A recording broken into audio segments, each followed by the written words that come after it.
ഇന്ന് രാത്രിയിലും കർത്താവിൻ്റെ വിലയേറിയ സന്നിധിയിൽ നമുക്കൊരുമിച്ച് ചേർന്ന് വരുവാൻ ദൈവം നൽകിയ സാവകാശത്തെ ഓർത്ത് ദൈവത്തെ സ്തുതിക്കുന്നു. കഴിഞ്ഞ പല ക്ലാസ്സുകളിലായിട്ട് നാം മടങ്ങാം മഹാനിയോഗത്തിലേക്ക് എന്ന തലക്കെട്ടിൽ ചില ആത്മീക പാഠങ്ങളാണല്ലോ ചിന്തിക്കുവാൻ ഇടയായി തീർന്നുകൊണ്ടിരിക്കുന്നത്. എന്താണ് മഹാനിയോഗം എന്ന ചോദ്യത്തിൻ്റെ ഉത്തരമായിരുന്നു കഴിഞ്ഞ ചില ക്ലാസ്സുകളിലായിട്ട് നാം ധ്യാനിക്കുവാൻ ഇടയായിട്ട് തീർന്നത്. മഹാനിയോഗത്തിൽ ഉൾപ്പെടുന്നതായ ആദ്യത്തെ കാര്യമാണ് നമ്മൾ ചില ആഴ്ചകളായി ധ്യാനിച്ച് വരുന്നത്. പോയി പ്രസംഗിക്കണം. അത് നമ്മുടെ കർത്താവ് സ്വർഗാരോഹണം ചെയ്യുന്നതിന് മുമ്പ് തൻ്റെ ശിഷ്യന്മാരിലേക്ക് കൈമാറിയ കൽപ്പനയാണ് എന്നുള്ളത് നമ്മൾ ചിന്തിക്കുകയായിരുന്നു. ആ കൽപ്പനയുടെ ആവർത്തനം നമ്മൾ കാണുന്നുണ്ട്. മാർക്കോസ് സുവിശേഷത്തിൽ നിന്നുള്ള വാക്യം നമ്മൾ ഓർക്കുകയുണ്ടായി.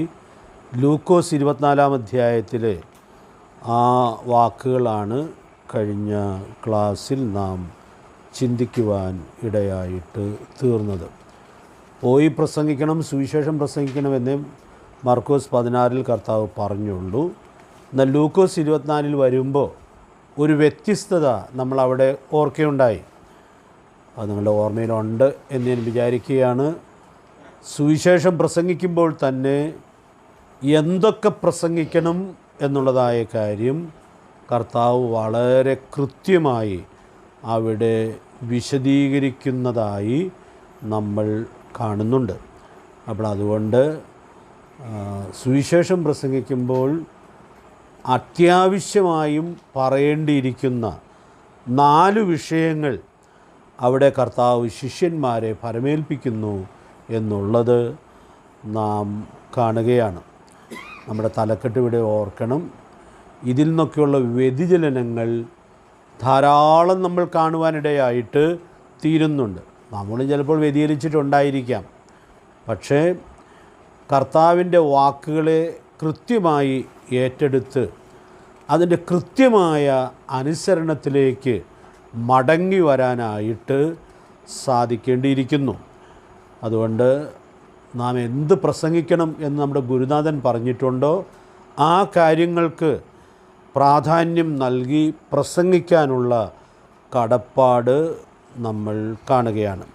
അതിൽ ഒന്നാമത്തെ വിഷയം നമ്മൾ കഴിഞ്ഞ ദിവസം ചിന്തിച്ചു. ക്രിസ്തു കഷ്ടമനുഭവിച്ച് മരിച്ചു, അത് പ്രസംഗിക്കണം. രണ്ടാമത്തെ വിഷയത്തിലേക്ക് നമ്മൾ കഴിഞ്ഞ ക്ലാസ്സിൽ കടന്നായിരുന്നു. രണ്ടാമത്തെ വിഷയം എന്താണ്? 3-ാം നാൾ ഉയർത്തെഴുന്നേറ്റു, അത് പ്രസംഗിക്കണം. അപ്പോൾ കർത്താവ് ഈ ഉയർത്തെഴുന്നേൽപ്പൊക്കെ കഴിഞ്ഞ ശേഷമാണ് ഈ നിയോഗം കൊടുക്കുന്നത്. അപ്പോൾ വളരെ കൃത്യമായി പറഞ്ഞു, 3-ാം നാൾ ഉയർത്തെഴുന്നേറ്റു എന്നുള്ളത് പ്രസംഗിക്കണം. എന്ന് പറഞ്ഞാൽ ഈ ഉയർത്തെഴുന്നേൽപ്പ് എന്നുള്ള വിഷയം പറയുമ്പോൾ അതിൻ്റെ കൃത്യതയിൽ നിന്ന് വ്യതിചലിക്കാൻ പാടില്ല എന്നുള്ളതിൻ്റെ ഒരു വലിയ സൂചനയായി നമുക്കതിനെ ഉൾക്കൊള്ളാനായിട്ട് സാധിക്കുന്നുണ്ട്. അതുകൊണ്ട് ക്രിസ്തീയ വിശ്വാസത്തിൽ നമ്മുടെ കർത്താവായ യേശുക്രിസ്തുവിൻ്റെ പുനരുദ്ധാനത്തിൻ്റെ മഹത്വം നമുക്ക് ധാരാളം വിശദമായി ഓർക്കാനായിട്ട് സാധിച്ചു. അല്ല, അതിൽ ചില വിശദീകരണങ്ങൾ കഴിഞ്ഞ ക്ലാസ്സിൽ നമ്മൾ ചിന്തിക്കുകയായിരുന്നു. ഈ നിയോഗം മുഖതാവിൽ ഏറ്റെടുത്തതായ പത്രോസ് അപ്പോസ്തലനാണല്ലോ ഈ കൽപ്പന ആദ്യം അനുസരിക്കുന്നതായി നമ്മൾ കാണുന്നത്. അപ്പോസ്തല പ്രവൃത്തികളുടെ പുസ്തകം 2-ാം അധ്യായത്തിലെ പെന്തക്കോസ്ത് നാളിലെ പ്രസംഗത്തിൽ ഈ വിഷയങ്ങൾ എത്ര കൃത്യമായിട്ട് ആദ്യ പ്രസംഗത്തിൽ ആ ദൈവദാസൻ വ്യക്തമാക്കുന്നു എന്നുള്ളത് നമ്മൾ കണ്ട് വരികയായിരുന്നു. 2-ാം അധ്യായത്തിൽ 23-ാമത്തെ വാക്യം നമ്മൾ ഓർത്തായിരുന്നു. അവിടെ കർത്താവിൻ്റെ മരണത്തെക്കുറിച്ച് പ്രസംഗിച്ചു. ആ വാക്യം നമുക്കെല്ലാം അറിയാവുന്ന വാക്യമാണ്. നിങ്ങൾ അവനെ അധർമ്മികളുടെ കയ്യാൽ തറപ്പിച്ച് കൊന്നു. ഒത്തിരി വിശദാംശങ്ങൾ ആ മരണത്തെക്കുറിച്ച് നമുക്ക് ആ പ്രസംഗത്തിൽ കാണാനായിട്ട് സാധിക്കുന്നില്ല. പക്ഷേ ആ സദസ്സിന് അത് മതിയായിരുന്നു. കാരണം യേശുക്രിസ്തുവിൻ്റെ മരണം കഴിഞ്ഞ് 2 മാസം പോലും പിന്നിടാത്തതായ സമയത്ത് ആ മരണം സംഭവിച്ച പട്ടണത്തിൽ നിന്നുകൊണ്ടാണ് പത്രോസ് അപ്പോസ്തലൻ പ്രസംഗിക്കുവാൻ ഇടയായിട്ട് തീരുന്നത്. അതുകൊണ്ട് ആ വാക്യത്തിൽ ആ മരണത്തിൻ്റെ മഹത്വം നമ്മുടെ ദൈവദാസൻ അവിടെ വെളിപ്പെടുത്തുന്നു എന്നുള്ളത് നമുക്കവിടെ ഉൾക്കൊള്ളാനായിട്ട് സാധിക്കുന്നുണ്ട്. അപ്പോൾ ഞാൻ കഴിഞ്ഞ ക്ലാസ്സിൽ ഒടുവിൽ പറഞ്ഞു നിർത്തിയതായ കാര്യം, ഈ വാചകം കർത്താവിൻ്റെ മരണത്തെക്കുറിച്ച് പറഞ്ഞിട്ട് തുടർന്നുള്ളതായ വാക്യങ്ങളിൽ 24 മുതൽ 32 വരെയുള്ള വാക്യങ്ങളിൽ എന്താണ് പിന്നെ പത്രോസ് പ്രസംഗിക്കുന്നത്? ഉയർത്തെഴുന്നേൽപ്പിനെ കുറിച്ചാണ് പ്രസംഗിക്കുന്നത്. അപ്പോൾ നമുക്കറിയാം, പ്രവൃത്തികളുടെ പുസ്തകത്തിൽ സഭാചരിത്രത്തിൽ പുനരുദ്ധാനത്തിന് ഏറിയ പ്രാധാന്യം അപ്പോസ്തലന്മാർ നൽകിയിരുന്നു എന്നുള്ളത് നമ്മൾ കാണുന്നുണ്ട്. അതിൻ്റെ ഒരു കാരണം ഞാൻ കഴിഞ്ഞ ക്ലാസ്സിൽ സൂചിപ്പിച്ചായിരുന്നു. യേശുക്രിസ്തുവിൻ്റെ മരണത്തെക്കുറിച്ച് അവർക്ക് ആർക്കും തർക്കമില്ല, അതവർ നേരെ കണ്ടതാണ്. പക്ഷേ പുനരുദ്ധാനം സംഭവിച്ചില്ല എന്ന് തെളിയിക്കേണ്ടതിന് വേണ്ടി ഉള്ള കള്ളക്കഥകളും ഒക്കെ അന്ന് ധാരാളം ആ പട്ടണത്തിൽ പ്രത്യേകിച്ച് പ്രചരിച്ചിരുന്നു എന്ന് നമ്മൾ കാണുന്നുണ്ട്. അപ്പോൾ അതുകൊണ്ട് പത്രോസ് അപ്പോസ്തലൻ്റെ ഈ പ്രസംഗത്തിൽ എത്ര മനോഹരമായിട്ടാണ് ആ പുനരുദ്ധാനത്തെ തെളിയിക്കുന്നതായിട്ട് നമ്മൾ കാണുന്നത്. അതിലെ ആ വാക്യങ്ങളിലൂടെ നമ്മൾ കഴിഞ്ഞ ദിവസം കടന്നു പോയതാണ്. ഒരു കാര്യം നിങ്ങളോട് നോക്കിക്കൊണ്ട് വരണം എന്ന് ഞാൻ കഴിഞ്ഞ ക്ലാസ്സിൽ പറഞ്ഞായിരുന്നു.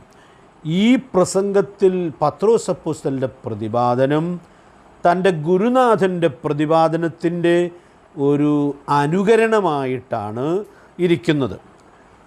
അതുകൊണ്ട് മത്തായി സുവിശേഷം 19-ാം അധ്യായത്തിൻ്റെ 4-5 വാക്യങ്ങൾ ഒക്കെ ഒന്ന് നോക്കിക്കൊണ്ട് വരണം എന്ന് ഞാൻ പറഞ്ഞിരുന്നു. ഈ 24-ാമത്തെ വാക്യത്തിൽ യേശുക്രിസ്തുവിൻ്റെ ഉയർത്തെഴുന്നേൽപ്പിനെ കുറിച്ച് പറഞ്ഞിട്ട് 25 മുതൽ 28 വരെയുള്ള വാക്യങ്ങളിൽ എന്താണ് പറയുന്നത് എന്ന് നമ്മൾ ഓർത്തായിരുന്നു. 16-ാം സങ്കീർത്തനത്തിൻ്റെ 8 മുതൽ 11 വരെയുള്ള വാക്യങ്ങൾ പത്രോസ് അപ്പോസ്തലൻ ആ പ്രസംഗത്തിൽ ഉദ്ധരിക്കുന്നതായിട്ടാണ് നമ്മൾ കാണുന്നത്. അപ്പോൾ ആ ക്രമം എത്ര മനോഹരമാണ്! കാരണം യേശുക്രിസ്തുവിനെ ദൈവം ഉയർത്തെഴുന്നേൽപ്പിച്ചു എന്ന് പറഞ്ഞിട്ട് ഈ ഉയർത്തെഴുന്നേൽപ്പിനെ കുറിച്ച് നൂറ്റാണ്ടുകൾക്ക് മുമ്പ് ദാവീദ് രേഖപ്പെടുത്തിയ വാക്യങ്ങൾ വളരെ കൃത്യമായി അവിടെ ഉദ്ധരിക്കുന്നു എന്നുള്ളത് നമ്മൾ കാണുകയാണ്. ഇതാണ് ഞാൻ പറഞ്ഞത്, നമ്മുടെ കർത്താവിൻ്റെ പ്രതിപാദനത്തിൻ്റെ ഒരു അനുകരണം നമുക്കിവിടെ ഉൾക്കൊള്ളാനായിട്ട് സാധിക്കുന്നുണ്ട്. മത്തായി 19 ആ വാക്യങ്ങൾ നമ്മൾ ഒത്തിരി വിശദമായിട്ട് ഓർക്കണം എന്ന് വിചാരിക്കുന്നില്ല. അവിടെ ചോദ്യം നമുക്കറിയാം. 3-ാമത്തെ വാക്യത്തിൽ ഏത് കാരണം ചൊല്ലിയും ഭാര്യ ഉപേക്ഷിക്കുന്ന വിഹിതമോ എന്നുള്ളതായ ചോദ്യം നമ്മൾ കാണുന്നുണ്ട്. ആ ചോദ്യത്തിൻ്റെ വളരെ കൃത്യമായ ഉത്തരം 6-ാമത്തെ വാക്യത്തിൽ പറയുന്നുണ്ട്. അതൊക്കെ നമുക്ക് നല്ല പരിചയമുള്ളതാണ്, അത് എടുത്തു പറയേണ്ട ആവശ്യമില്ല. പക്ഷേ ആ 6-ാം വാക്യത്തിൽ ആ ഉത്തരത്തിലേക്ക് വരുന്നതിന് മുമ്പ് നമ്മുടെ കർത്താവ് വളരെ പ്രധാനപ്പെട്ടൊരു കാര്യം ചെയ്തു. അതെന്താണെന്നുള്ളത് 4-5 വാക്യങ്ങളിൽ നമ്മൾ വായിക്കുന്നുണ്ട്. നമ്മൾ ജസ്റ്റ് ഒന്നങ്ങ് വായിച്ചു പോകുന്നേ ഉള്ളൂ. കാരണം ഇത് ധാരാളം നമ്മൾ ചിന്തിക്കുകയും ഒത്തിരി വിവാഹ പ്രസംഗങ്ങളിലൊക്കെ കേൾക്കുകയും ചെയ്യുന്നതായൊരു കാര്യമാണ്. 19-ാം അധ്യായത്തിന് 4-5 വാക്യങ്ങൾ ഒന്ന് വായിച്ചോളൂ. സൃഷ്ടിച്ചവൻ ആദിയിൽ അവരെ ആണും പെണ്ണുമായി സൃഷ്ടിച്ചുവെന്നും അത് നിമിത്തം മനുഷ്യൻ അപ്പനെയും അമ്മയെയും വിട്ട് ഭാര്യയോട് പറ്റിച്ചേരും, ഇരുവരും ഒരു ദേഹമായി തീരും എന്ന് അരുളി ചെയ്തു എന്ന് നിങ്ങൾ വായിച്ചിട്ടില്ലേ? അപ്പോൾ അവിടെ നമ്മൾ കാണുന്നൊരു കാര്യം, നമ്മുടെ കർത്താവിന് ഈ ചോദ്യത്തിൻ്റെ ഉത്തരം 6-ാം വാക്യത്തിൽ പറഞ്ഞതുപോലെ കൃത്യമായി പറഞ്ഞാൽ മതി. പക്ഷെ നമ്മുടെ കർത്താവിൻ്റെ ഒരു നല്ല മാതൃക നമുക്ക് കാണിച്ച് തരികയാണ്. ഉൽപ്പത്തി പുസ്തകം 2-ാം അധ്യായത്തിൽ ആദ്യ കുടുംബത്തോടുള്ള ബന്ധത്തിൽ ദൈവത്തിൻ്റെ പരിശുദ്ധാത്മാവ് രേഖപ്പെടുത്തുന്നതായ ആ വാക്യങ്ങൾ ഇവിടെ ഉദ്ധരിക്കുന്നു എന്നുള്ളത് നമ്മൾ കാണുകയാണ്. ഞാനിതിൽ 1-2 വാക്കുകൾ ഒത്തിരി ആസ്വദിക്കാറുണ്ട്. വചനം അറിയാവുന്ന ആളുകളാണ് ചോദ്യം ചോദിച്ചത്. അപ്പോൾ അതുകൊണ്ട് കർത്താവ് അവരോട് ഉത്തരം പറയുമ്പോൾ എന്നരുളി ചെയ്തു എന്നും നിങ്ങൾ വായിച്ചിട്ടില്ലയോ? അപ്പോൾ എഴുതപ്പെട്ട തിരുവെഴുത്തുകളെ കർത്താവ് ഉദ്ധരിച്ചുകൊണ്ടാണ് ആ ഉത്തരം പൂർത്തീകരിക്കുന്നതായി നമ്മൾ കാണുന്നത്. അപ്പോൾ ആ തിരുവെഴുത്ത് ഉദ്ധരിച്ച് കഴിഞ്ഞിട്ട് അതുകൊണ്ട് അവർ മേലാൽ 2 അല്ല 1 ദേഹമത്രേ, ആകയാൽ ദൈവം യോജിപ്പിച്ചതിനെ മനുഷ്യൻ വേർപിരിക്കരുത് എന്ന് ഉത്തരം പറഞ്ഞു. അപ്പോൾ പ്രിയപ്പെട്ടവരെ, നമ്മളിവിടെ കാണുന്ന വളരെ മനോഹരമായൊരു മാതൃക, സാക്ഷാൽ വചനമായ കർത്താവിന് ഈ എഴുതപ്പെട്ട തിരുവെഴുത്ത് ഉദ്ധരിച്ചുകൊണ്ട് നിർബന്ധമില്ല.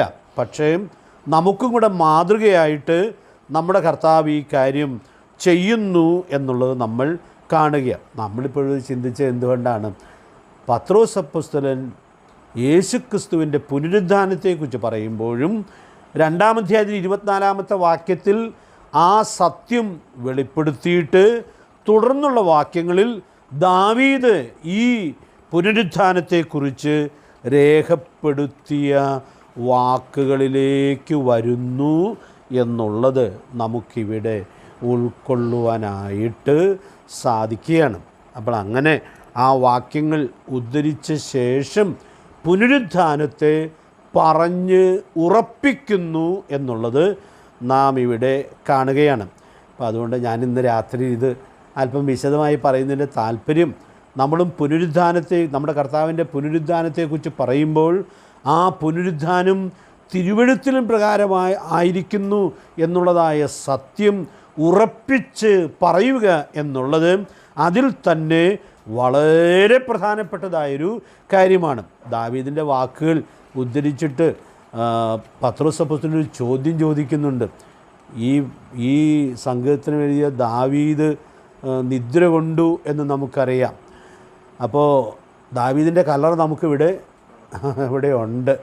അപ്പോൾ ആ കല്ലറയ്ക്ക് നിന്ന് ഒത്തിരി ദൂരമല്ലാത്ത സ്ഥലത്ത് നിന്ന് ഈ സന്ദേശം പറയുമ്പോഴും ഈ വാക്കുകൾ ദാവീദിനെക്കുറിച്ചല്ല, പിന്നെയോ ദാവീദിൻ്റെ പുത്രനായ കർത്താവിനെക്കുറിച്ചാണ് എന്നുള്ളതായ അനുഗ്രഹീതമായ സത്യം ഇവിടെ തെളിയിക്കുന്നു എന്നുള്ളത് നമുക്ക് ഉൾക്കൊള്ളാനായിട്ട് സാധിക്കുകയാണ്. അതുകൊണ്ട് പ്രിയ ദൈവമക്കളെ, നാം എല്ലാവരും സുവിശേഷം പറയുവാൻ കടപ്പെട്ടവരാണ്.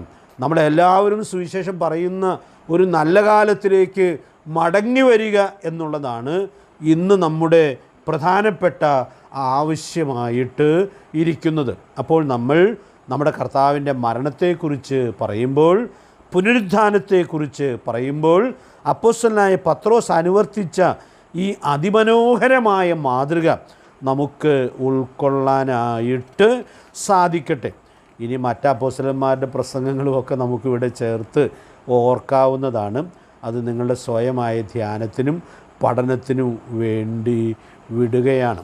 അപ്പോൾ ആ വിശദീകരണം പറഞ്ഞു വന്നിട്ട് 32-ാമത്തെ വാക്യത്തിലേക്ക് വരുമ്പോൾ ഏറ്റവും ശക്തമായ പുനരുത്ഥാനത്തിൻ്റെ തെളിവ് അവിടെ പറയുന്നതായി നമ്മൾ കാണുകയാണ്. 2-ാം അധ്യായത്തിൻ്റെ 32-ാമത്തെ വാക്യം ഒന്ന് വായിച്ചോളൂ.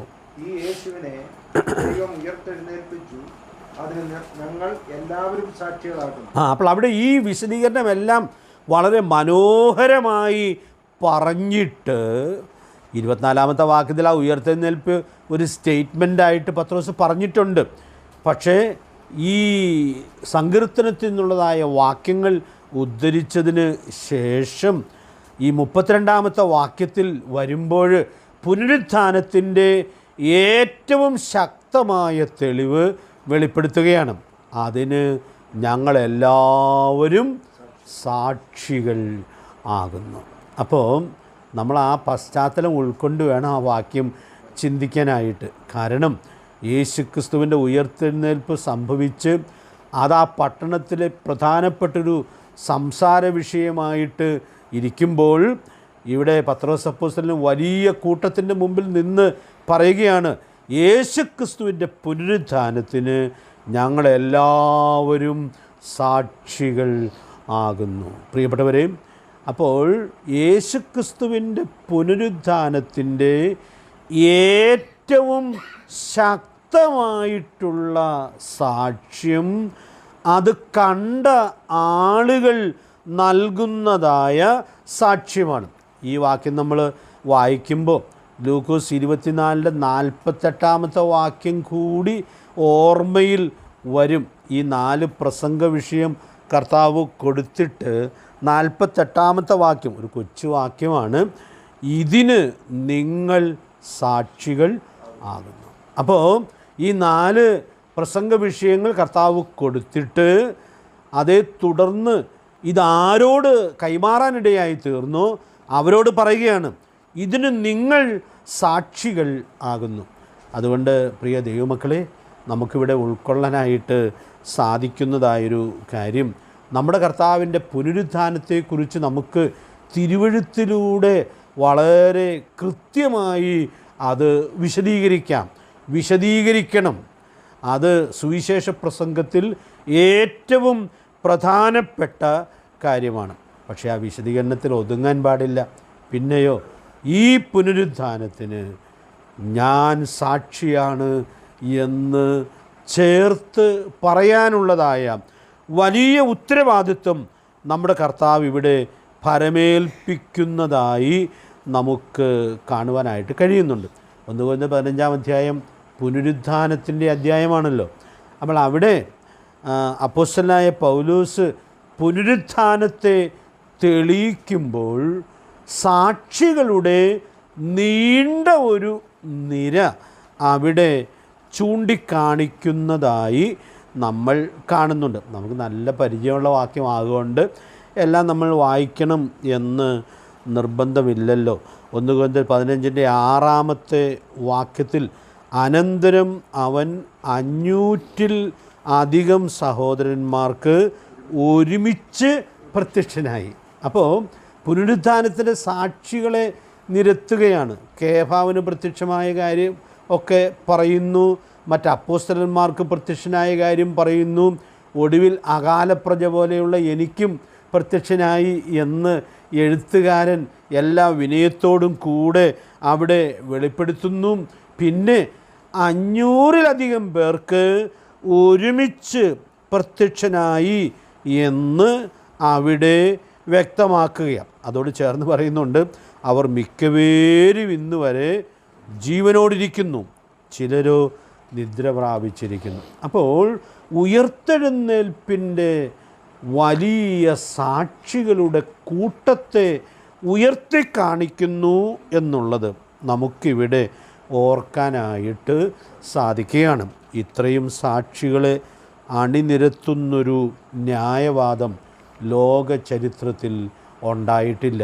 അതുകൊണ്ട് പ്രിയപ്പെട്ടവരെ, ഞാനിന്ന് രാത്രിയിൽ ഓർപ്പിക്കാനായിട്ട് ആഗ്രഹിക്കുന്നത്, നമ്മുടെ കർത്താവിൻ്റെ പുനരുത്ഥാനം നമുക്ക് എത്ര അഭിമാനത്തോടെ സന്തോഷത്തോടെ പറയാനായിട്ട് സാധിക്കുന്നതായൊരു വിഷയമാണ്. അപ്പം അതുകൊണ്ട് അതിൻ്റെ എല്ലാ അഭിമാനത്തോടെ നമ്മുടെ കർത്താവിൻ്റെ പുനരുത്ഥാനത്തെ പ്രസംഗിക്കാനുള്ളതായ വലിയ ഉത്തരവാദിത്വം ദൈവം നമുക്ക് നൽകിയിട്ടുണ്ട് എന്നുള്ളത് നമുക്കിവിടെ ഉൾക്കൊള്ളാനായിട്ട് സാധിക്കുകയാണ്.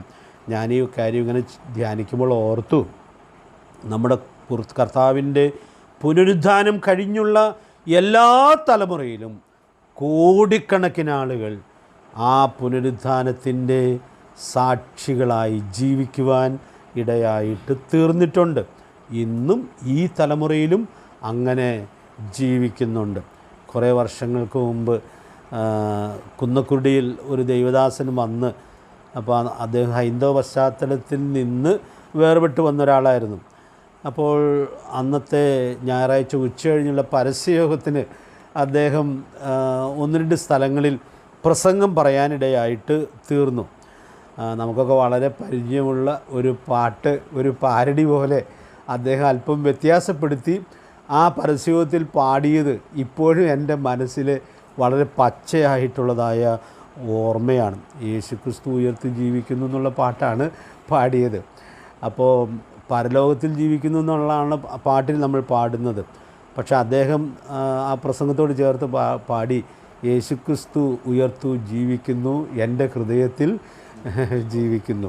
അപ്പോൾ ആ വാക്കുകൾ ഇപ്പോഴും എൻ്റെ മനസ്സിൽ വളരെ സജീവമായിട്ട് ഓർക്കുന്നുണ്ട്. പ്രിയപ്പെട്ടവരെ, ഞാനിന്ന് രാത്രിയിൽ ഓർപ്പിക്കാനായിട്ട് ആഗ്രഹിക്കുന്നത്, നമ്മുടെ കർത്താവിൻ്റെ പുനരുത്ഥാനത്തെക്കുറിച്ച് നമ്മൾ പറയുമ്പോൾ പുനരുത്ഥാനം ചെയ്ത കർത്താവ് നമ്മിൽ ജീവിക്കുന്നു എന്നുള്ളതാണ് ഏറ്റവും ശക്തമായ സാക്ഷ്യമായിട്ട് ഇരിക്കുന്നത്. അതുകൊണ്ട് കർത്താവ് ഈ വലിയ ദൗത്യം ഭരമേൽപ്പിക്കുവാൻ ഇടയായിട്ട് തീരുമ്പോൾ ഈ വിഷയം പ്രസംഗിക്കണം എന്നുള്ളതായ കാര്യം എത്രയോ വ്യക്തമായിട്ടാണ് വെളിപ്പെടുത്തുന്നതായിട്ട് നമ്മൾ കാണുന്നത്.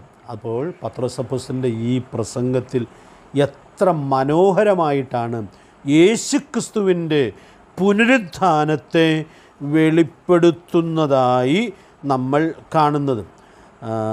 നമ്മുടെ ഓർമ്മയിൽ ഇന്ന് ആദ്യത്തെ പാട്ട് പാടിയപ്പോൾ വന്നൊരു പാട്ടുണ്ടല്ലോ, എന്തൊരത്ഭുത പുരുഷൻ ക്രിസ്തു എന്ന പാട്ട്.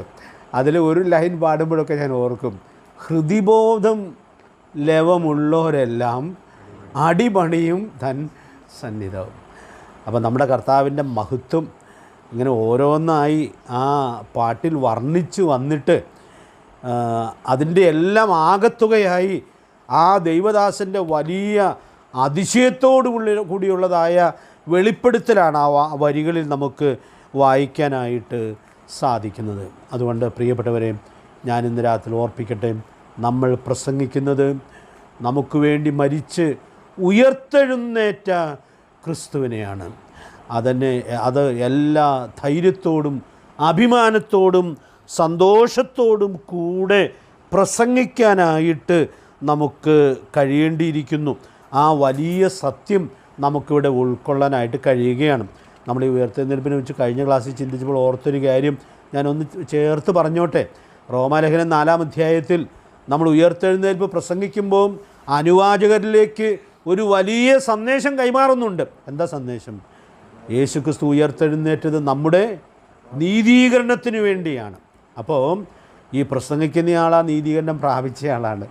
അപ്പോൾ നാം കർത്താവിൽ വിശ്വാസം അർപ്പിച്ചപ്പോൾ നമ്മെ കർത്താവ് സ്വീകരിച്ച് വിശ്വാസത്താൽ നീതീകരിച്ചു എന്നുള്ളതിൻ്റെ ഉറപ്പായിട്ടിരിക്കുന്നത് യേശുക്രിസ്തുവിൻ്റെ പുനരുത്ഥാനമാണ്. നമ്മൾ ഈ സന്ദേശം മറ്റുള്ളവരിലേക്ക് കൈമാറേണ്ട ഇടയായിട്ട് തീരുമ്പോൾ ഈ സന്ദേശം നിങ്ങൾ വിശ്വസിക്കുവാൻ ഇടയായിട്ട് തീർന്നാൽ നിങ്ങളുടെ എല്ലാ പാപങ്ങളും പൂർണ്ണമായും ക്ഷമിക്കപ്പെടും എന്നുള്ളതായ ആ ഉറപ്പ് നമ്മൾ കൊടുക്കുന്നത് യേശുക്രിസ്തുവിൻ്റെ പുനരുത്ഥാനത്തിൻ്റെ സാധ്യതയിലാണ്. അപ്പോൾ ഈ കാര്യം പറയേണ്ടതുപോലെ പറയാതെ വരുന്നതിനാൽ വരുന്ന നഷ്ടം എത്രയോ ഗൗരവമാണ് എന്നുള്ളതായ വലിയ സത്യം നമുക്കിവിടെ ഉൾക്കൊള്ളുവാനായിട്ട് സാധിക്കുന്നുണ്ട്. അതുകൊണ്ട് പ്രിയപ്പെട്ടവരെ, നമുക്ക് എല്ലാ ഉത്സാഹത്തോടും കൂടെ നമ്മുടെ കർത്താവ് ഏൽപ്പിച്ച ഈ വിഷയം എല്ലാ ഗൗരവത്തിലും വെളിപ്പെടുത്താനായിട്ട് ദൈവാത്മാവ് നമ്മെ സഹായിക്കട്ടെ. ഇനി ഞാൻ ഇതിനോട് ചേർത്ത് ഒരു പ്രായോഗിക പാഠം കൂടി ഓർപ്പിക്കണം എന്ന് ആഗ്രഹിക്കുകയാണ്. നമ്മുടെ കർത്താവിൻ്റെ ഉയർത്തെഴുന്നേൽപ്പ് നമ്മൾ പ്രസംഗിക്കുമ്പോൾ ആ ഉയർത്തെഴുന്നേൽപ്പ് വളരെ പ്രധാനപ്പെട്ടതായൊരു പ്രായോഗികമായ പാഠം പ്രസംഗിക്കുന്നവരെ ഓർപ്പിച്ചുണർത്തുന്നുണ്ട്. അത് നിങ്ങൾക്കറിയാം എന്ന് ഞാൻ വിചാരിക്കുകയാണ്. അപ്പോൾ നമ്മൾ സുവിശേഷവുമായിട്ട് ജനത്തിൻ്റെ മുമ്പിൽ നിന്ന് യേശുക്രിസ്തുവിൻ്റെ ഉയർത്തെഴുന്നേൽപ്പിനെക്കുറിച്ച് പ്രസംഗിക്കുമ്പോൾ ഈ ഉയർത്തെഴുന്നേൽപ്പ് ആവശ്യപ്പെടുന്നതായ വളരെ പ്രധാനപ്പെട്ടൊരു പ്രായോഗിക സത്യം പറയുന്നവരാദ്യം കുറിക്കൊള്ളാനുള്ളതായ ഉത്തരവാദിത്വം ഉണ്ട്. നമുക്കറിയാം യേശുക്രിസ്തുവിൻ്റെ ഉയർത്തെഴുന്നേൽപ്പാണ് ഇനി വരാൻ പോകുന്ന വലിയൊരു ഉയർത്തെഴുന്നേൽപ്പിൻ്റെ തെളിവ്. അത് 1 കൊരിന്ത്യർ 15-ാം അധ്യായത്തിൽ എത്ര ഭംഗിയായിട്ടാണ് ദൈവത്തിൻ്റെ ദാസൻ വിശദീകരിക്കുന്നത്. ഒരു വാക്യം മാത്രം നമുക്ക് അവിടെ നിന്ന് വായിക്കാം. 1 കൊരിന്ത്യർ 15-ന്റെ 13-ാമത്തെ വാക്യം ഒന്ന് വായിച്ചോളൂ.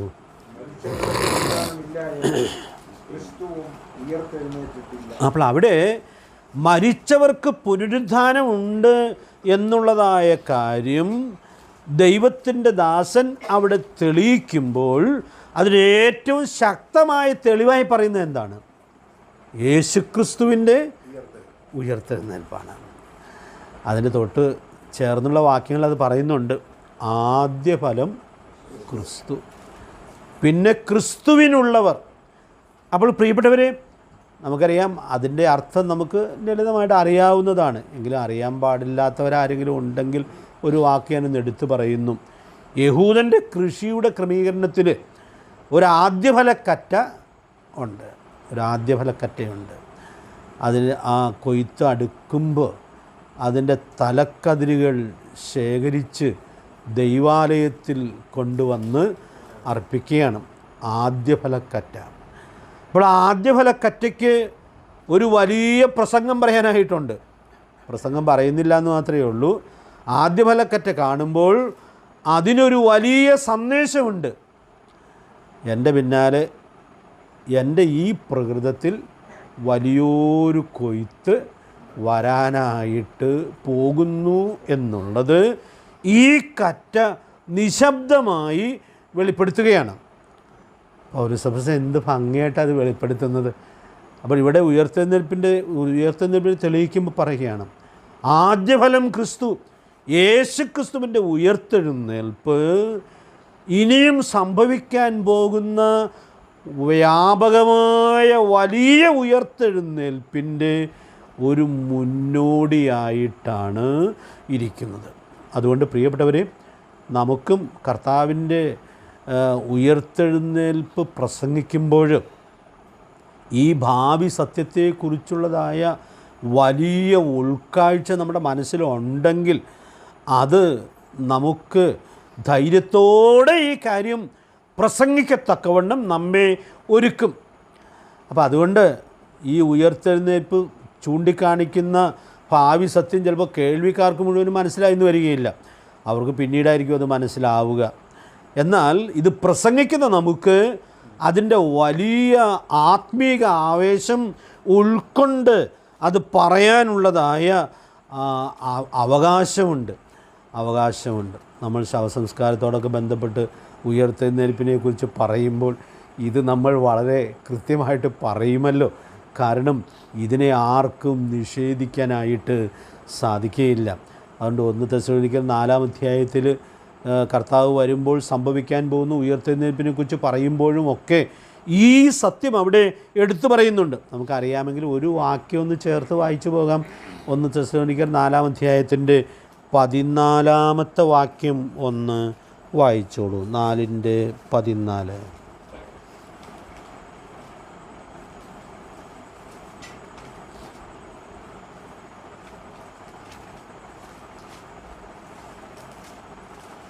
യേശു മരിക്കുകയും ജീവിച്ചെഴുന്നേൽക്കുകയും ചെയ്തു എന്ന് നാം വിശ്വസിക്കുന്നുവെങ്കിൽ അങ്ങനെ തന്നെ ദൈവം നിദ്ര കൊണ്ടവരെയും യേശു മുഖാന്തരം അവനോടുകൂടെ വരും. അപ്പോൾ അവിടെ എന്ത് കൃത്യമായിട്ടാണ് യേശുക്രിസ്തുവിൻ്റെ ഉയർത്തെഴുന്നേൽപ്പാണ് വരാൻ പോകുന്ന ഉയർത്തെഴുന്നേൽപ്പിനെ തെളിയിക്കുന്നത് എന്നുള്ളതായ സത്യം ദൈവത്തിൻ്റെ ദാസൻ വ്യക്തമാക്കുകയാണ്. 1 കൊരിന്ത്യർ 15-ാം അധ്യായത്തിൽ ഈ കാര്യം പറയുന്നുണ്ട്. ഈ തെസ്സലോനിക്ക ലേഖനത്തിൽ ഈ ഭാവി സത്യം, നിദ്ര കൊള്ളുന്നവരെക്കുറിച്ചുള്ള സത്യം വെളിപ്പെടുത്തുമ്പോഴും ഇത് വെളിപ്പെടുത്തുന്നു എന്നുള്ളത് എത്രയോ മനോഹരമായൊരു സത്യമാണ്. അപ്പോൾ ഉയർത്തെഴുന്നേൽപ്പിൻ്റെ ഉപദേശത്തിൽ ഇതിൻ്റെ പ്രാധാന്യം നമുക്ക് വളരെ കൃത്യമായി ഉൾക്കൊള്ളുവാൻ സാധിക്കുകയാണ്. ഇനി പ്രസംഗിക്കുന്നവർക്കുള്ളതായൊരു ജീവിത ഉത്തരവാദിത്വം ഒന്ന് ചേർത്ത് പറയുകയാണ്. നമുക്കെല്ലാം അറിയാം അത്, എങ്കിലും ഇത് പറയുമ്പോൾ അത് വിസ്മരിക്കാനായിട്ട് പറ്റുകയില്ല. ഇത് പ്രസംഗിക്കുന്നവർക്കുള്ള പ്രബോധനമാണല്ലോ. 1 15 അധ്യായത്തിൻ്റെ 34 വാക്യത്തിൽ ഉയർത്തെഴുന്നേൽപ്പ് വിശ്വസിക്കുന്ന ആളുകളുടെ ജീവിതശൈലി ദൈവത്തിൻ്റെ ദാസൻ വെളിപ്പെടുത്തുന്നുണ്ട്. അത് നമുക്ക് വളരെ പരിചയമുള്ള വാക്യമാകുകൊണ്ട് ഞാനങ്ങ് പറഞ്ഞു പോകാം. നീതിക്ക് നിർമ്മതരായി ഉണരുവിൻ. പിന്നെ ഒരു കൽപ്പനയാണല്ലോ, പാപം ചെയ്യാതിരിപ്പിൻ. അപ്പോൾ ഉയർത്തെഴുന്നേൽപ്പിൻ അദ്ധ്യായത്തിൽ നീതിക്ക് നിർമ്മതരായി ഉണരുവാൻ പറയുകയാണ്. ഉയർത്തെഴുന്നേൽപ്പും നീതീകരണവും തമ്മിലുള്ള ബന്ധം ഞാൻ ആദ്യം പറഞ്ഞല്ലോ. പാപിയായൊരു മനുഷ്യൻ യേശുക്രിസ്തുവിനെ രക്ഷകനും കർത്താവുമായിട്ട് സ്വീകരിക്കുമ്പോൾ ആ വ്യക്തിയുടെ മേൽ സ്വർഗം കണക്കിടുന്നത് ആരുടെ നീതിയാണ്? യേശുക്രിസ്തുവിൻ്റെ നീതിയാണ്. അപ്പോൾ വിശ്വാസത്താൽ ഒരു പാപി നീതീകരിക്കപ്പെടുക എന്ന് പറഞ്ഞാൽ അത് എത്രയോ അത്ഭുതകരമായൊരു അനുഭവമായിട്ടാണ് ഇരിക്കുന്നത്. എന്നിട്ട് ഇവിടെ ഉയർത്തെഴുന്നേൽപ്പിനെ കുറിച്ച് വിശദീകരിക്കുന്നതിൻ്റെ കൂട്ടത്തിൽ ദൈവത്തിൻ്റെ ദാസൻ ഓർപ്പിക്കുക, നമുക്ക് ലഭിച്ച നീതിയെക്കുറിച്ചുള്ള ആ ഉൾക്കാഴ്ചയിൽ നമുക്ക് ഉണർത്തപ്പെട്ട് ജീവിക്കാനായിട്ട് സാധിക്കണം. നീതിക്ക് നിർമ്മതരായി ഉണരുവിൻ. അതുകൊണ്ട് പ്രിയപ്പെട്ടവരെ, ദിവസത്തിൽ ഒരിക്കലോ ദിവസത്തിൽ പലവട്ടമോ നമുക്ക് ഈ ഉൾക്കാഴ്ച ഓർത്തെടുക്കാനായിട്ട് സാധിക്കട്ടെ. ഞാൻ യേശുക്രിസ്തുവിനെ എൻ്റെ രക്ഷകനും കർത്താവുമായിട്ട് സ്വീകരിച്ചപ്പോൾ കർത്താവിൻ്റെ നീതി എൻ്റെ മേൽ കണക്കിട്ടു. യോഹന്നാൻ അപ്പോസ്തലനൊരു പ്രബോധനം 1 യോഹന്നാൻ 3 അധ്യായത്തിൽ പറയുന്നുണ്ട്, അവൻ നീതിമാനായിരിക്കുന്നത് പോലെ നീതി ചെയ്യുന്നവനാണ് നീതിമാൻ. അതുകൊണ്ട് പ്രിയപ്പെട്ടവരെ, നീതീകരിക്കപ്പെട്ട നമുക്ക് കിട്ടിയ നീതീകരണം അതിശയിപ്പിക്കുന്നതാണ്. പക്ഷേ അതിനെക്കുറിച്ച് നാം ഉണർത്തപ്പെട്ടാൽ നമുക്കത് വലിയ ഉത്തരവാദിത്വം നൽകുകയാണ്. കാരണം ഈ നീതീകരണം പ്രാപിച്ച ആളുകൾ നീതിയോടെ ജീവിക്കണം. ഇവിടുത്തെ വാക്ക് എടുത്ത് പറയുമ്പോൾ നീതിക്ക് നിർമ്മതരായി ഉണരുവിൻ, പാപം ചെയ്യാതിരിപ്പിൻ. ഈ പാപം ചെയ്യരുതെന്നുള്ളതായ കൽപ്പന നമ്മൾ ഇടയ്ക്കിടയ്ക്ക് ഓർക്കാറുണ്ടല്ലോ. നമ്മുടെ കർത്താവ് സുവിശേഷങ്ങളിൽ ഇത് ചിലരോടൊക്കെ പറഞ്ഞിട്ടുണ്ട് ഇല്ലേ? യോഹന്നാൻ 5:14 സൗഖ്യം പ്രാപിച്ച ആ പക്ഷവാതക്കാരനോട് കർത്താവ് ദൈവാലയത്തിൽ വെച്ച് കാണുമ്പോൾ അത് പറയുന്നുണ്ട്, അധികം തിന്മയായത് ഭവിക്കാതിരിക്കാൻ ഇനി പാപം ചെയ്യരുത്. 8:11 വ്യഭിചാരകർമ്മത്തിൽ പിടിക്കപ്പെട്ട സ്ത്രീയെ സ്വതന്ത്രയായി വിടുമ്പോൾ അവളോട് പറയുന്നുണ്ട്, പോകാം, ഇനി പാപം ചെയ്യരുത്. അപ്പോൾ സുവിശേഷങ്ങളിൽ നമ്മുടെ കർത്താവ് കൽപ്പിച്ച ഈ കാര്യം നമ്മളൊരു ഉപദേശത്തിൻ്റെ വിശദാംശം ഉൾക്കൊള്ളുമ്പോൾ പിന്നെ തെളിവ് എവിടെ നിന്നാണ് എടുക്കുന്നത്? പ്രവൃത്തിയുടെ പുസ്തകത്തിൽ അത് നാം വായിക്കുന്നുണ്ട്. ഇവിടെ ലേഖനങ്ങളിലേക്ക് വരുമ്പോൾ ഈ സത്യം എത്രയോ വ്യക്തമായി കൽപ്പിക്കപ്പെടുകയാണ്. നീതിക്ക് നിർമ്മതരായി ഉണരുവിൻ, പാപം ചെയ്യാതിരിപ്പിൻ. ഒരു വാക്യോടെ ഞാനങ്ങ് പറയാം. 1 യോഹന്നാൻ 2 അധ്യായത്തിൻ്റെ 1 വാക്യം, എൻ്റെ കുഞ്ഞുങ്ങളെ, നിങ്ങൾ പാപം ചെയ്യാതിരിപ്പാൻ ഞാനിത് നിങ്ങൾക്ക് എഴുതുന്നു. പിന്നെ അടുത്ത വാക്യത്തിൽ ഒരുത്തൻ പാപം ചെയ്തു എങ്കിലോ അതിൻ്റെ പരിഹാരവും നിർദ്ദേശിക്കുന്നുണ്ട്. അപ്പോൾ ഞാൻ ഇന്ന് രാത്രിയിൽ ഓർപ്പിക്കട്ടെ. അപ്പോൾ നാം നീതിക്ക് നിർമ്മതരായി ഉണർന്നാൽ ഈ പുനരുത്ഥാനത്തിൻ്റെ മഹത്വം ഉൾക്കൊള്ളേണ്ടതുപോലെ ഉൾക്കൊള്ളുവാൻ ഇടയായിട്ട് തീർന്നാൽ പാപം ചെയ്യാതെ ജീവിക്കാനുള്ള വലിയ ഉത്തരവാദിത്വം നമ്മൾ ഏറ്റെടുക്കുകയാണ്. അതുകൊണ്ട് ഇന്ന് രാത്രി ഞാൻ ഓർപ്പിക്കട്ടെ, ഈ ഉൾക്കാഴ്ചയിലേക്ക് വന്നവരാണല്ലോ സുവിശേഷം പ്രസംഗിക്കുന്നത്. അപ്പോൾ നമ്മൾ പുനരുത്ഥാനത്തെക്കുറിച്ച് പറയുമ്പോൾ നമ്മുടെ ജീവിതത്തെ സുവിശേഷത്തിന് യോഗ്യമാം വണ്ണം സൂക്ഷിക്കാനുള്ള വലിയ ഉത്തരവാദിത്വമുണ്ട് എന്നുള്ളത് നമുക്കിവിടെ ഉൾക്കൊള്ളാനായിട്ട് സാധിക്കും. ഇനി ഒരു മറുവശം ഈ അധ്യായത്തിൽ ദൈവദാസൻ പറയുന്നുണ്ട്. അത് നമുക്ക് നല്ല പരിചയം കാണും, എങ്കിലും അതോടെ ഞാനൊന്ന് ചേർത്ത് പറയുകയാണ്.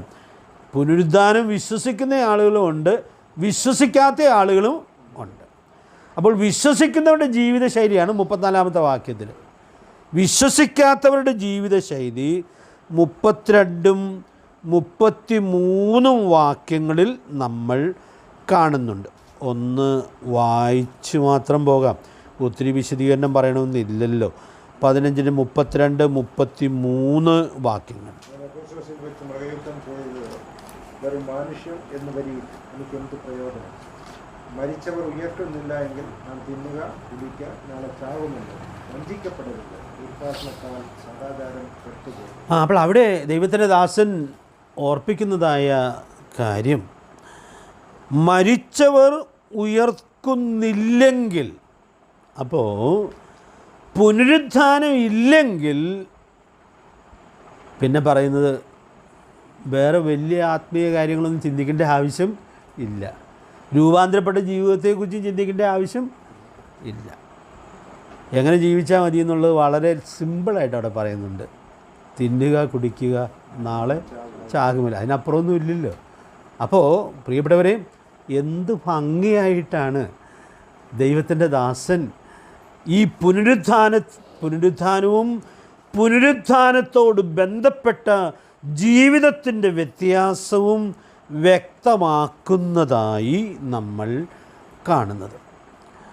അതുകൊണ്ട് നമ്മളിവിടെ ഉൾക്കൊള്ളുന്ന ഒരു കാര്യം, നമ്മുടെ ജീവിതശൈലി നാം പുനരുത്ഥാനം വിശ്വസിക്കുന്നവരാണ് എന്നുള്ളത് നിശബ്ദമായി തെളിയിക്കേണ്ട ജീവിതശൈലി ആയിരിക്കണം.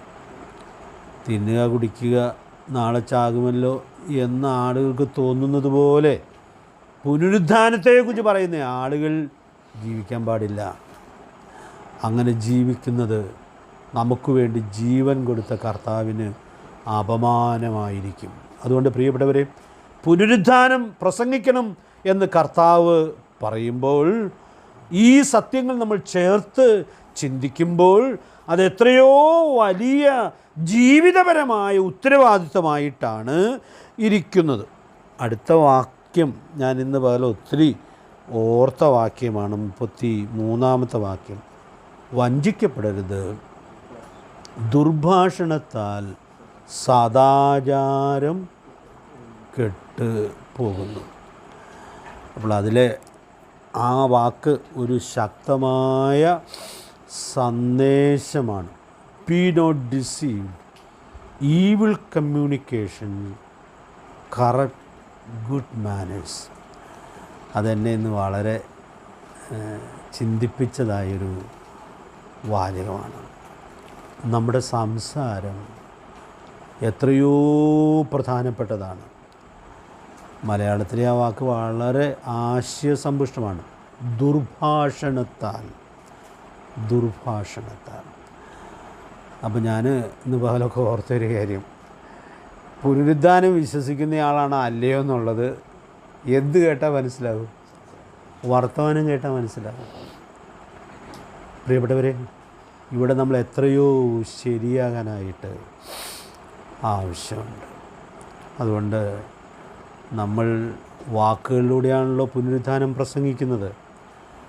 അപ്പോൾ നമ്മുടെ ജീവിതം അതിനനുസൃതമായി സൂക്ഷിക്കപ്പെടുക എന്നുള്ളത് അതിൽ തന്നെ എത്രയോ പ്രധാനപ്പെട്ടതായൊരു സത്യമായിട്ടാണ് ഇരിക്കുന്നത്.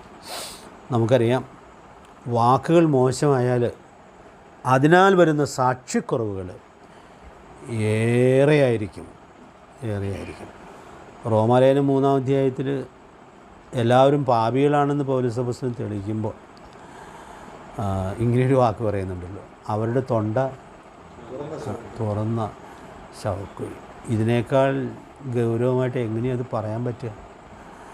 അതുകൊണ്ട് ഞാൻ ഇന്ന് രാത്രിയിൽ ഓർപ്പിക്കുകയാണ്, ഇവിടെ പുനരുത്ഥാനത്തോട് ബന്ധപ്പെട്ട് ദൈവത്തിൻ്റെ ദാസൻ ചൂണ്ടിക്കാണിക്കുന്ന ഈ വാക്കുകൾ എത്രയോ പ്രാധാന്യത്തോടെ നമ്മുടെ പ്രായോഗിക ജീവിതത്തിൽ ഏറ്റെടുക്കാനുള്ളതായ ഉത്തരവാദിത്വം ഉണ്ട്.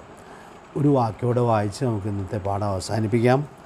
മത്തായി സുവിശേഷം 12-ാം അധ്യായത്തിൻ്റെ 37 വാക്യത്തിൽ നമ്മുടെ കർത്താവ്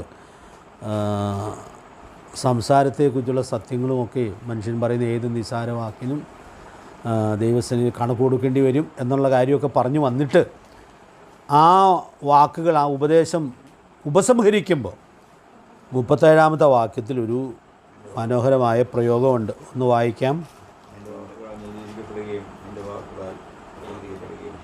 അപ്പോൾ അവിടെ പറയുന്നതായ വാക്കുകൾ എത്രയോ മനോഹരമാണ്.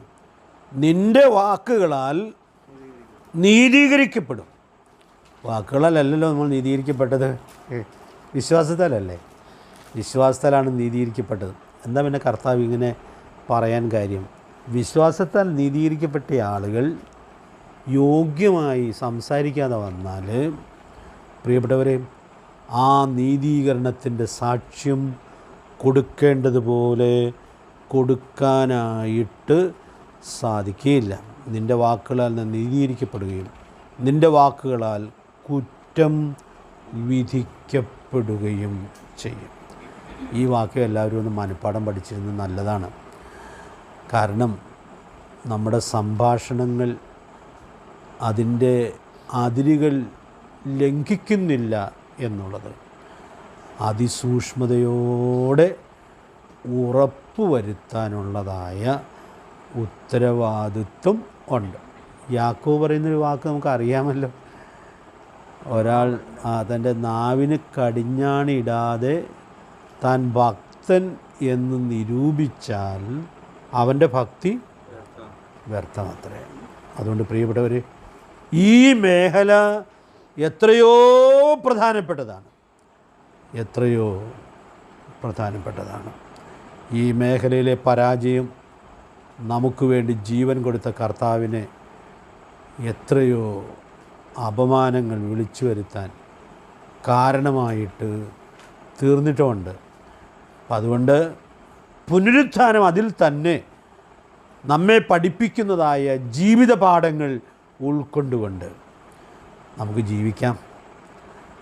ഈ ജീവിത പിൻബലത്തോടെ 3-ാം നാൾ ഉയർത്തെഴുന്നേറ്റ യേശുക്രിസ്തുവിനെക്കുറിച്ച് നമ്മൾ പ്രസംഗിക്കുമ്പോൾ ആ പ്രസംഗത്തിനൊരു വ്യത്യസ്തത ഉണ്ടായിരിക്കും. നമ്മെ പരിചയമുള്ള ആളുകൾക്ക് ആ പ്രസംഗം വേറിട്ടൊരു ആത്മീക അധികാരത്തിൽ ഉൾക്കൊള്ളാനായിട്ട് സാധിക്കും. പരിചയമില്ലാത്തവർക്ക് ചിലപ്പോൾ അത് വലിയ വ്യത്യാസം തോന്നുകയില്ല. പക്ഷേ പ്രിയപ്പെട്ടവരെ, നമ്മുടെ കേൾവിക്കാർക്ക് പരിചയം ഉണ്ടെങ്കിലും ഇല്ലെങ്കിലും ഈ പ്രസംഗിക്കാൻ ഏൽപ്പിച്ച ആൾക്ക് നമ്മെ നന്നായിട്ട് അറിയാമല്ലോ. അപ്പോൾ അതുകൊണ്ട് നമ്മുടെ കർത്താവ് ഏൽപ്പിച്ച ഈ നിയോഗം നമ്മൾ ശരിയായി നിർവഹിക്കുവാൻ ഇടയായിട്ട് തീരുമ്പോൾ അതിൽ തന്നെ എത്രയോ പ്രധാനപ്പെട്ട കാര്യമായിരിക്കുന്നു എന്നുള്ളത് വളരെ ഗൗരവമായി ഉൾക്കൊള്ളുവാൻ ദൈവത്തിൻ്റെ പരിശുദ്ധാത്മാവ് നമ്മെ സഹായിക്കട്ടെ. നമുക്ക് ആ പുനരുത്ഥാനത്തിൻ്റെ ആ ശക്തി ഉൾക്കൊണ്ട് ഓരോ ദിവസവും ജീവിക്കാം. ആ ജീവിത പിൻബലത്തോടെ നമ്മുടെ കർത്താവിൻ്റെ പുനരുത്ഥാനത്തെ നമുക്ക് പ്രസംഗിക്കാം. ദൈവാത്മാവ് നമുക്ക് അതിനാവശ്യമായ കൃപ നൽകട്ടെ. പുനരുത്ഥാനം നമ്മെ പഠിപ്പിക്കുന്ന പ്രത്യാശയും നമ്മുടെ ജീവിതത്തിലൂടെ സാക്ഷ്യപ്പെടുത്തുവാൻ കർത്താവ് നമുക്ക് വരും ദിവസങ്ങളിൽ കൃപ നൽകട്ടെ. നമ്മുടെ കർത്താവിൻ്റെ പുനരുത്ഥാനം എത്രയോ മനോഹരമായ പ്രസംഗ വിഷയമായിട്ടാണ് ഇരിക്കുന്നത്. കർത്താവ് നമ്മെ സഹായിക്കട്ടെ. നമുക്കിതിലൊക്കെ തെറ്റുകൾ വന്നിട്ടുണ്ടായിരിക്കാം. നമുക്കിതിൻ്റെ മനോഹാരിതയിലേക്ക്, കൃത്യതയിലേക്ക് മടങ്ങാം. കർത്താവ് നമുക്ക് കൃപ നൽകട്ടെ. അവൻ്റെ വിലയേറിയ നാമം വാഴ്ത്തപ്പെടുമാറാകട്ടെ.